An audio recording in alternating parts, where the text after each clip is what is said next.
Capítulo 10. Descobrindo a semente de seu problema. Não adianta querer colher se não estiver disposto a semear citação atribuída a Paulo Samuel. Você já entendeu que vivemos à mercê da programação subconsciente. Agora vamos entender de fato como essa programação acontece e o que podemos fazer para mudar parte dela. Nosso subconsciente é como um jardim aberto com espaço para diversas árvores. Tudo se inicia com um solo fértil, porém vazio. Ao longo do tempo, a vida vai plantando sementes de diversas qualidades e espécies. As pessoas que passam vão regando e cuidando da terra como querem. Passado mais um tempo, já com os brotos crescendo, os passantes ainda podem podar os galhos e retirar as pragas. E depois de alguns anos, os frutos começam a surgir. Porém, a copa da árvore, onde estão os frutos, já é alta o bastante a ponto de o consciente poder enxergá-los. O problema é que ele consegue enxergar apenas os frutos, e não as raízes. É preciso entender que tudo se baseia em uma sequência de causa e efeito. Nossa mente, assim como uma árvore, é formada por estágios, com ramificações crescendo por várias direções. A maneira como é cultivada define como será seu crescimento. A criança nasce com a terra limpa. Uma experiência, um trauma, ou mesmo uma bronca de seu responsável, pode ser uma sementinha plantada no solo fértil do subconsciente. Em sequência, os irmãos, os colegas da escola ou os professores são pessoas que vão regando aquela sementinha e jogando adubo. Depois, os colegas de trabalho, o chefe ou o companheiro são aqueles que podem liberar o espaço para a árvore crescer. Assim, quando menos se espera, nasce a fruta. Agora multiplique isso por milhões de sementes, algumas iguais e outras diferentes, jogadas em diversas partes do jardim. E cada pessoa que visita esse jardim mexe em vários brotos e partes de terras, sem saber o que está fazendo. Este é seu subconsciente se desenvolvendo. E para deixar a situação ainda mais interessante, quando as frutas começam a nascer, todo mundo aparece para julgar e dizer o que você deve fazer com elas. E se você não compartilhar da mesma opinião, ainda jogam sementes de erva daninha em seu terreno. Eventos causadores. Agora vamos falar um pouco mais sobre isso. O primeiro conceito que vamos apresentar sobre esse ponto é o evento causador inicial, EC. É ele quem cria as primeiras impressões no cérebro sobre determinado fato. Depois vem o evento causador subsequente, ECS, que reforça o ECI, o impacto causado por ele. Em terceiro lugar vem o evento causador final, ECF, que traz o problema para a consciência. Numa analogia simples de entender, o ECI seria o momento em que o ralo de uma pia fica obstruído. O ECS é cada pingo que vai fazendo essa pia encher até a borda, e o ECF é a gota d'água que faz a pia transbordar. É quando um parente nos diz que entrou em depressão quando perdeu o emprego. A demissão dessa pessoa foi apenas a última gota. O problema provavelmente começou há muito tempo, na infância, quando perdeu um parente querido, por exemplo, um evento traumático. E ao longo da vida, cada situação de falha pode ter sido um ECS, como uma nota muito baixa em uma prova, uma situação de bullying na escola, a traição de uma namorada e por aí vai. As experiências negativas foram empilhando-se, até que por fim ele perde o emprego e o subconsciente diz: chega, não aguento mais. O ECF é, muitas vezes, fácil de identificar. Quase todo mundo que tem medo de falar em público se lembra do dia em que a voz sumiu na hora de apresentar um trabalho importante, por exemplo. É realmente a gota que pinga e faz a pia transbordar, não a causa. É o sintoma do qual tomamos conhecimento em determinada época da vida. Quando nos conscientizamos, pela primeira vez, que algo em nós não vai bem, o que nós não conseguimos é imaginar que a causa real do que nos incomoda está lá atrás. Que houve um evento causador inicial que foi potencializado por uma série de eventos subsequentes e de repente acontece algo que nos machuca de novo e nos damos conta do problema. Como já foi dito, tudo é uma questão de causa e efeito. Tudo pode deixar marcas. E dos modos mais inesperados. Nas sessões de hipnoterapia, não é comum que exista uma conexão direta entre os problemas relatados pelas pessoas e sua origem. A mente subconsciente tem lá suas artimanhas, sabemos. Faz as conexões mais inusitadas a fim de nos proteger. Dave Elman já dizia há décadas que a verdade por trás de cada sintoma pode ser encontrada na mente subconsciente. Para ela, não faz diferença o que acreditamos ser a causa do problema. Só ela tem conhecimento a respeito disso. Aprendi uma fórmula muito simples com o Hans Wedge, CEO da Omni Internacional. sobre como explicar o aprendizado do subconsciente. Evento Jian. Emoções e programação. O cérebro está sempre aprendendo e tentando entender o que acontece conosco. Por isso, armazena tudo e tira suas conclusões. Esse modelo funciona bem na maior parte do tempo, mas algumas exceções podem nos trazer problemas pela vida toda. E todos os casos dessas pessoas que você leu até agora são exemplos disso. Cientistas da epigenética já começam a comprovar como os eventos que acontecem na infância têm uma influência enorme em toda a vida. A epigenética explica como nossas predisposições genéticas podem ser ativadas ou desativadas, de acordo com os fatores ambientais e emocionais que vivemos. Em pesquisas de Moshe Sif, geneticista pioneiro nesse campo, e seus colaboradores, foi mostrado que é possível ocorrer alterações no DNA por fatores como a qualidade do cuidado materno nos primeiros anos de vida ou a exposição a maus tratos na infância. Em uma palestra do TEDx, Sif diz: "O DNA não é apenas uma sequência de letras, não é apenas um roteiro. O DNA é um filme dinâmico no qual nossas experiências estão sendo gravadas. Se a interpretação traumática que damos aos fatos consegue nos influenciar negativamente nesse nível, logo a reinterpretação desses mesmos fatos pode fazê-lo não ser mais traumáticos." Este é o poder que a hipnoterapia tem. Os hipnoterapeutas não fazem diagnósticos, mas ajudam as pessoas a descobrirem os eventos ou emoções que estão causando a programação indevida. Por isso, eu particularmente acredito que essa área tem muito a crescer, tanto em número de pessoas que terão interesse em se beneficiar da hipnoterapia, como de profissionais na área e de pesquisas científicas. Voltando à fórmula da programação subconsciente, os eventos podem acontecer de dois jeitos apenas: sozinho ou com pessoas envolvidas. O primeiro é uma situação isolada que lhe causou um impacto emocional. Por exemplo, você ficou preso no elevador quando criança, e isso causou claustrofobia e desconforto em lugares fechados. O segundo é uma situação envolvendo uma pessoa que lhe causou esse impacto mais comum, por exemplo, o caso da Cláudia, no final do capítulo 9. Agora talvez você esteja se perguntando: mas afinal, como fazer o subconsciente entender que essa programação não está fazendo bem e mudá-la? A resposta é: dando a oportunidade de o subconsciente observar Alá novamente, esclarecer Alá melhor, para então jogar fora as emoções que não fazem mais sentido. O desafio é fazer isso sozinho, ainda mais sem conhecer técnicas de auto-hipnose. Por isso, criei o aplicativo Plenamente para lhe ajudar. Você não está sozinho, eu poderei guiá-lo em alguns processos quando você quiser o valor do perdão. Como já sabemos, a maior parte dos problemas que nos afligem se origina de uma situação envolvendo outra pessoa. E nesse momento, nós sentimos raiva, medo, ódio, mágoa ou qualquer outra emoção negativa. O problema surge quando essa emoção fica contida e o subconsciente começa a agir com base nela. A solução, então, é liberar essa emoção presa, que nos causa tanto mal. Porém, liberar de forma verdadeira, tirar essa emoção do subconsciente. A isso damos o nome de perdão. Perdoar é muito mais do que desculpar. Perdoar é entender que aquela pessoa também é resultado das próprias programações subconscientes. Ela não tinha consciência do que isso tudo lhe causaria. A vida dela a fez assim. Perdoar é apenas isso. E para isso você não precisa passar a concordar com o que ela fez, e muito menos voltar a ter contato com essa pessoa, por exemplo. É apenas deixar esse sentimento negativo ir embora.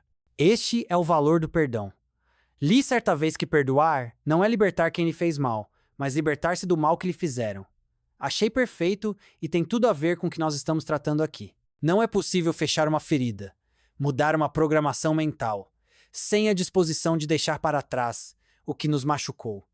Não perdoar é seguir amarrado ao passado. Os bons hipnoterapeutas deixam isso muito claro para quem os procura.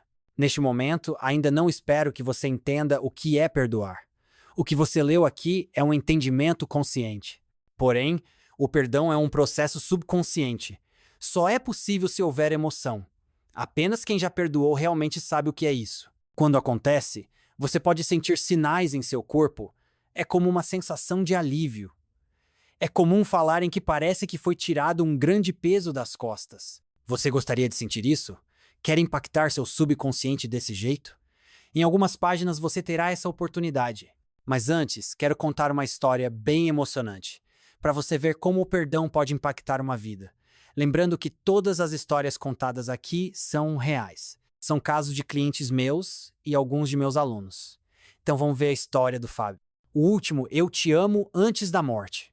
Aos 33 anos, ele se sentia muito ansioso antes de qualquer compromisso ou tarefa importante.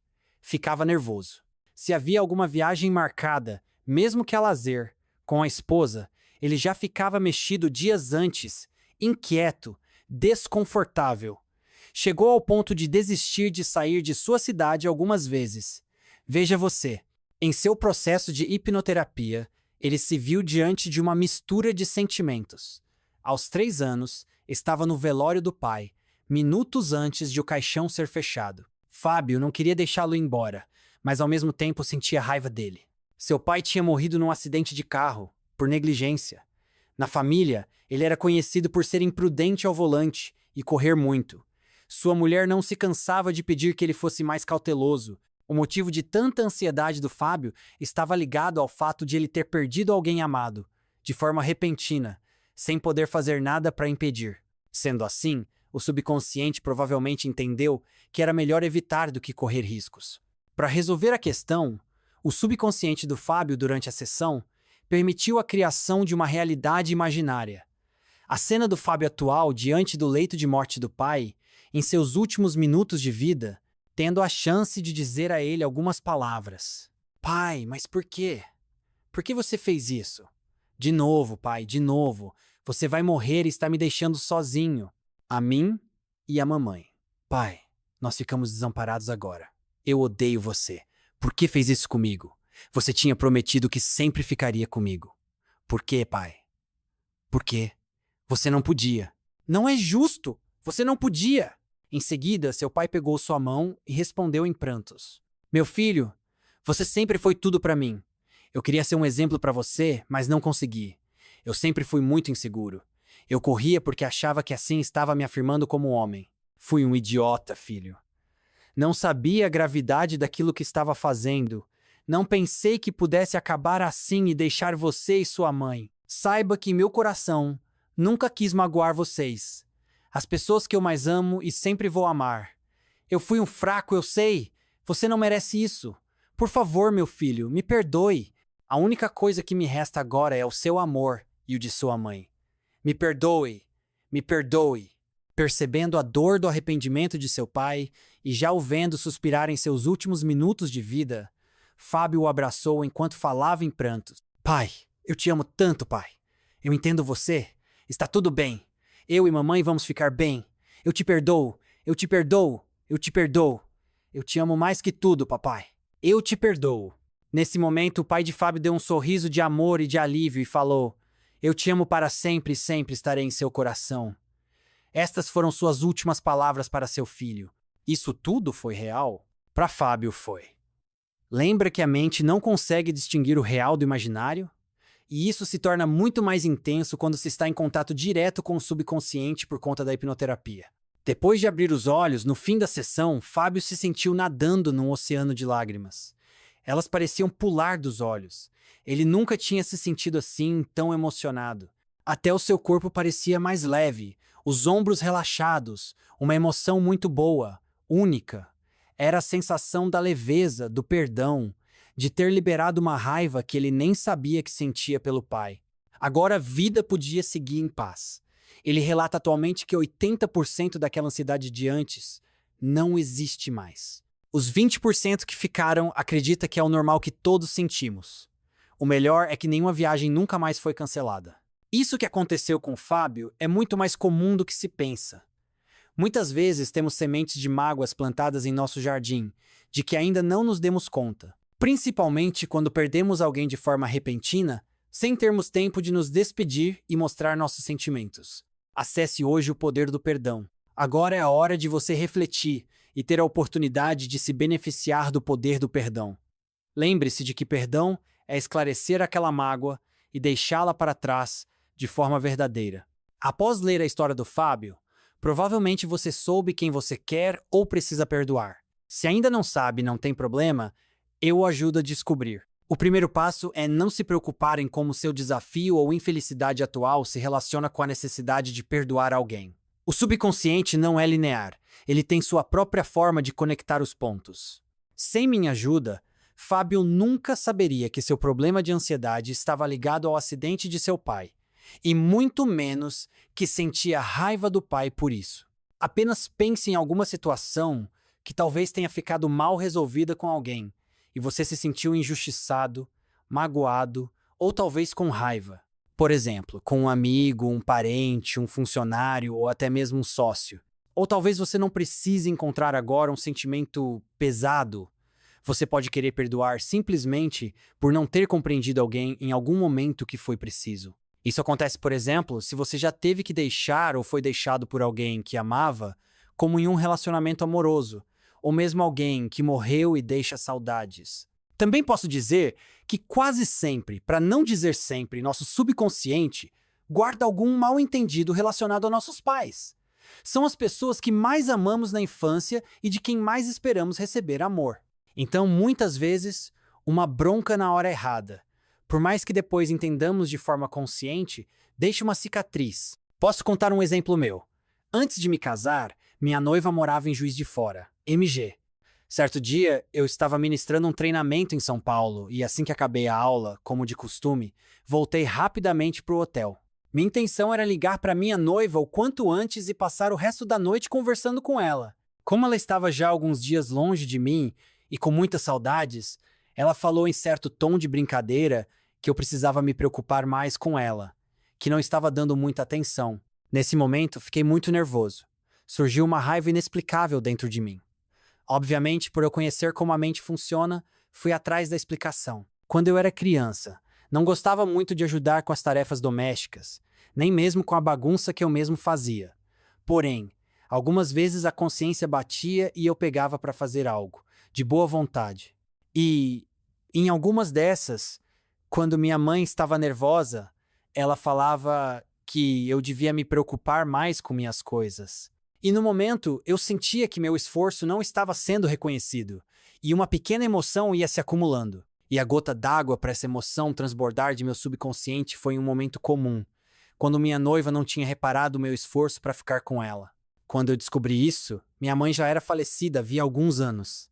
Porém, o alívio e a emoção de falar mentalmente a ela que eu a perdoava foi tão real como se ela estivesse comigo no momento. O que quero dizer é que se você ainda não encontrou alguém que precise perdoar, apenas imagine seu pai ou sua mãe e deixe vir algum momento em que eles o deixaram emocionado negativamente. A carta. Com a pessoa e o fato em mente, agora, gostaria que você pudesse se conectar a essa dor que pode ser curada por meio de uma experiência que, apesar de simples, carrega um grande poder de transformação. Uma carta. Quero propor que você tenha uma experiência real de perdão, usando estas páginas como suporte, para descarregar aquilo que tanto pesa em seu coração. Essa experiência se divide em duas etapas. Uma etapa conecte-se com sua história. Para prepará-lo para este momento, disponibilizei um áudio que o vai conduzir para um momento de profunda conexão consigo mesmo e com a situação que você passou com essa pessoa. Basta acessar o aplicativo plenamente e ouvir o áudio A Carta. Antes de começar, tenha uma caneta ou um lápis sem borracha na mão e leia todo o exercício até o final. Faça isso no momento em que esteja relaxado, a sós e em que não terá interrupção. É importante. 2. Etapa A Carta. Este é o momento de deixar essa dor ir embora. Nesta carta, você irá expressar tudo o que sentiu e perdoar a pessoa que se fez presente nesse momento de sofrimento. Eu sei, pode ser difícil, mas está na hora de deixar esse peso ir embora. Assim que terminar de ouvir o áudio, pegue a caneta e comece a escrever tudo o que essa pessoa o fez sentir. Não é sobre o outro, não é sobre julgar ninguém, é apenas sobre ser sincero consigo mesmo, escrevendo o que você sentiu naqueles momentos. Assim que começar a escrever, deixe a mão fluir. Não precisa ficar pensando sobre a melhor forma de dizer. Escreva sem apagar ou rabiscar nada. Não se preocupe, você não terá que mostrar isso para ninguém. Este é seu momento de colocar no papel tudo o que sentiu. Depois de algumas linhas, estará pronto para deixar isso para trás e escrever que perdoa. Nas próximas páginas há algumas linhas para você escrever esta carta, mas se preferir, pode usar uma folha à parte. Só é fundamental que seja escrita à mão e não digitada. Para ajudar, leia as palavras a seguir. Querido A, saiba que o tempo passou, a vida mudou e eu decidi pensar melhor nos meus sentimentos. Você me fez sofrer, me decepcionou, encheu minha vida de dor e mágoa. Nada foi fácil. Eu confiava em você. Jamais poderia esperar tanta desilusão. Eu senti raiva de você. Eu senti nojo. Mas tudo passa neste mundo. E estou cansado de carregar mágoas dentro do peito. Esse pesar acaba com o ânimo de qualquer um. Faz o estômago embrulhar. Eu não aguento mais. Porém, hoje entendo que somos vítimas de nossa programação. Provavelmente você, agindo assim, tenha sido mais infeliz do que eu fui. Só você sabe os motivos que o levaram a agir do modo que agiu. Errar. Erramos todos. E nem sei se você considera o que fez comigo um erro. Não importa. Paciência. Cada um sabe o fardo que carrega. Você me fez sofrer, mas eu o perdoo. É isso que quero dizer. Eu o perdoo e o liberto. Não quero carregar mais esse rancor dentro de mim. Você está perdoado. Seja feliz. Eu o perdoo. Siga em paz seu caminho. A trajetória de cada um é feita de altos e baixos. Passou. Vamos em frente. Um abraço. Agora é sua vez. Caneta na mão, escute o áudio e, em seguida, comece a escrever tudo o que sentiu e, quando estiver pronto, perdoe. Parabéns! Tudo o que você escreveu tem um valor inestimável. É você em contato com seu interior, com o subconsciente. Você liberou algo que de alguma forma o machucava. É natural que comece a perceber melhoras e mudanças positivas em você a partir de agora. Você merece o melhor.